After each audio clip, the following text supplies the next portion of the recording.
Hey everybody, welcome back. Don't forget to subscribe. Let's get right to it. First topic. Okay, Doge and Elon have found out that the USAID, which stands for the U.S. Agency of International Development, is basically probably one of the most corrupt agencies within the U.S. Go ahead and take a look at this clip. And here's the reason why Elon Musk and others have been taking a look. Because if you look at the waste and abuse that has run through USAID over the past several years, these are some of the insane priorities that organization has been spending money on.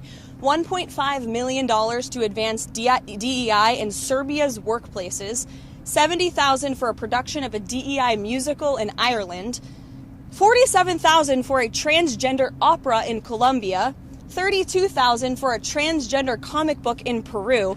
I don't know about you, but as an American taxpayer, I don't want my dollars going towards this crap, and I know the American people don't either, and that's exactly what Elon Musk has been tasked by President Trump to do, to get the fraud, waste, and abuse out of our federal government. Thank you, guys. All right, so yeah, what is going on with these people spending for this crazy spending?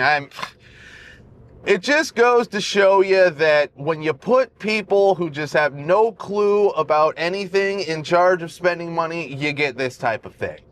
It's basically the most corrupt money laundering scheme in the government right now, bar none. Like, there might be another one, but this is just showing that it doesn't get any worse than this when it comes to just blowing money on pure BS. But yeah, I mean, and the funny thing is, all the libs who were a part of this thing, once Elon said, yeah, we're going to investigate this USAID, the international development. Let them handle themselves, first of all. But once he said that we're going to investigate what's going on here and all these payments, all the libs went apeshit and said, like, oh my God, they started quitting and they tried to make it so Elon couldn't get in there to do his thing. And now they were protesting outside the building. It's just sickening that we have to deal with this type of thing and just fake funding going out to whatever, just so people can pad their bank accounts or they can help their friends pad their bank accounts. But this is how crazy this type of crap is. And it's just so great that we got Trump in there. Now we understand exactly what's going on. And everything that just needs to be cut from the government immediately so we can get back to being an efficient country. That's great. It's the golden age, baby. It's the golden age. But all right, next topic. Beyonce won the Country Album of the Year at the Grammys for her album Cowboy Carter. Now, I guess people are up in arms about this. I don't really care at all, because when has the Grammys been relevant in the last, 10 years? I don't think the Grammys has been relevant for probably the last 15 years. What band has released an album lately? Is there a band anymore in, music? Is anybody playing guitar anymore? I don't think so.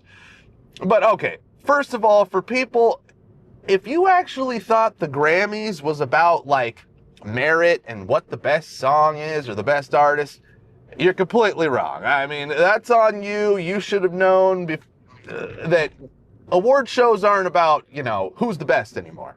The Oscars taught us this, four or 5 years ago, when they basically said you can't win an Oscar unless your movie's got, 3 black people in it, 1 trans person, 1 disabled person. So they basically popped the lid off the whole award shows are complete BS now. But here's the thing. Of course Beyonce was going to win Best Country Album. Are you kidding? She's a black woman in a white-dominated space breaking down barriers, okay? Beyonce's breaking down barriers. That's full stop. We're giving her the Grammy. I mean, I don't like it. Of course, you don't like it. A majority of people didn't like it, I'm sure, besides the Beehive. I mean, they just go crazy if Beyonce doesn't get an award, because it's the DEI crew, pretty much. But yeah, folks, if Beyonce's breaking down barriers and, going into a white-dominated field, of course she's winning the award. Don't be stupid, right? Don't be stupid. And just know from now on that all of these Hollywood awards, they don't mean anything. And it's basically, who can we give it to look like we care the most, all right? Or we're the best, most righteous people. That's all it is.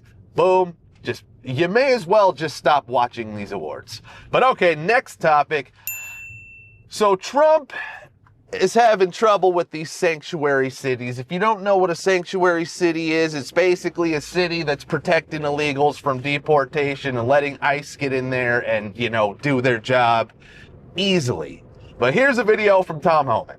Let me read a headline to you. Chicago leaders encourage residents to exercise their rights in resisting Trump's deportation policies. The governor of New Jersey, Phil Murphy, basically admitted that he knew somebody that didn't have full documentation, that he was hiding over his garage. But there's someone in our broader universe whose immigration status is not yet at the point that they are trying to get it to. And we said, you know what, let's have her live at our house above our garage. And good luck to the feds coming in to try to get her. Your comment on all of that? Well, I think the governor's pretty foolish saying what he said, because I got note of it, won't let it go, we'll look into it. And if he's knowingly harboring, concealing an illegal alien, that's a violation of Title 8 United States Code 1324. I would seek prosecution, or the secretary would seek prosecution. So maybe he's bluffing. If he's not, we'll deal with that. And as far as suing sanctuary cities, well, get in line, because the Trump administration is going to do that already. Sanctuary cities are sanctuaries for criminals. There's one example, right? If the young sanctuary cities in New York City, if they would have gave us over the killer of Laken Riley when he got arrested in New York City for endangering a child, he would have been in jail. And he would have never killed Laken Riley. Sanctuary cities are responsible for deaths of thousands of young children throughout my career. And we're going to sue them. We're going to hold them. And look, if he's got to go to the Supreme Court, that's what President Trump wanted to do. He will end sanctuary cities. You know, there was a 2011 Government Accountability Office study found 3 million criminal. Okay, see there, Tom Homan basically says we're going to be trying to sue these sanctuary cities, or potentially even get rid of these sanctuary cities. And whew, God, hopefully Trump can do something about these cities, which are trying to basically Trump-proof. That's what it's called. It's called Trump-proofing if you're in a sanctuary city. You know, they're trying to make it so that no illegals can get taken out. But the thing is, see, these sanctuary cities, if you're such a fan of these illegals, they're making it so Homan can't just go to the jail and arrest the criminal. They're putting the criminal back on the streets, making it so Homan has to get a crew of guys, go into a neighborhood and extract this criminal illegal alien. And if he's with other illegal aliens who maybe aren't criminals, Homan's taking those people too, folks. So these sanctuary cities are getting illegals who aren't really committing crimes deported too. Because he's just, whatever, you're illegal, you're here illegally, that's a crime. And these people who just want to harbor, you know, criminal illegal aliens, who the hell are you? How about if you want to keep these criminals here, why don't we put together some sort of sponsor an illegal program where you take it on, like Selena Gomez, she was crying. If Selena Gomez wants to, you know, sponsor 3 or 4 illegals, I'm sure she's got a big enough house too. You know, you completely fund them, you feed them, house them, everything. They can't go out into the public and get jobs. They can go outside, but they can't get jobs. So Selena, you know, you have your funded, sponsored illegal. But here's the thing.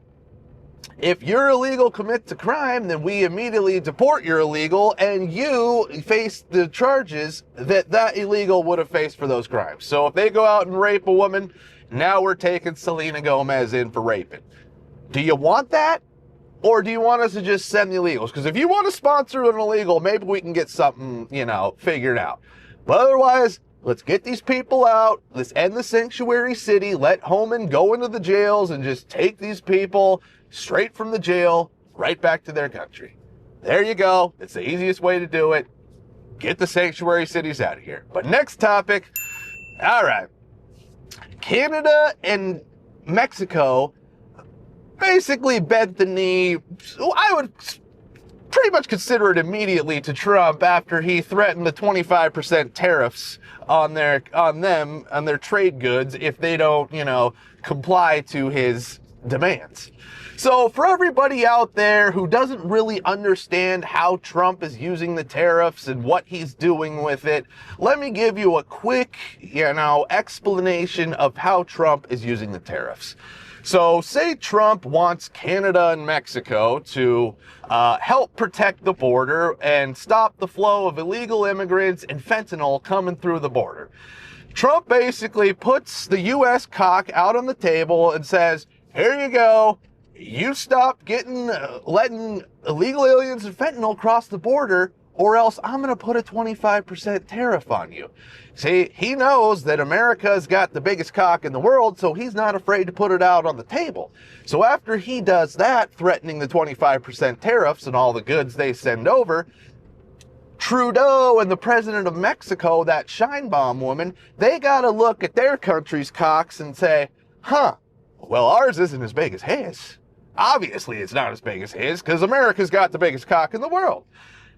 So they have to realize, well, maybe our cock is big enough for, to take on, we could outcock Colombia or Argentina, smaller countries, but we ain't outcocking Donald Trump of the United States. So they immediately just cave to his demands and say, yes, we're going to go put people at the border and we're going to stop the flow of fentanyl because you got a much bigger cock than we do.